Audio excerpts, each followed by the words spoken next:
voyez les embouteillages. L'avenir, ça n'est pas la voiture. L'avenir, c'est vraiment le réseau ferroviaire.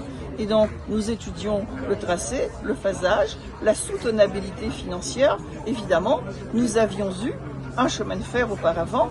Il a été tué par les nouveaux riches vendeurs de voitures. Et vous voyez ce qui nous arrive aujourd'hui. Donc, vous voyez, par exemple, on a une route du littoral qui a été un mauvais choix. Ça n'est pas le choix que nous avions fait. Ça n'est pas le choix non plus que des personnes savantes comme Émile Hugo l'avait fait à l'époque. Il a dit que c'est une mauvaise chose. Nous sommes obligés de continuer. Et avec tous ces milliards, on aurait bien pu faire autre chose. Et donc, c'est cela aussi que nous voyons. Et je regrette.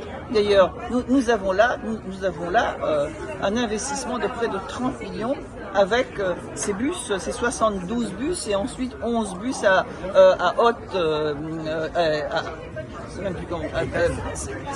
de haute qualité qui vont arriver. Et donc, mais on voit bien aussi qu'à partir de cela, les personnes veulent plus, veulent mieux. Et les États généraux de la mobilité ont fait la démonstration et ils ont dit qu'à 77-78%, les gens, les Réunionnais veulent avoir un réseau ferroviaire. Et donc ce réseau ferroviaire, c'est l'avenir. Je mourrai sans doute avant qu'il soit là, mais ce réseau ferroviaire, c'est l'aspiration que les Réunionnais ont pour se déplacer.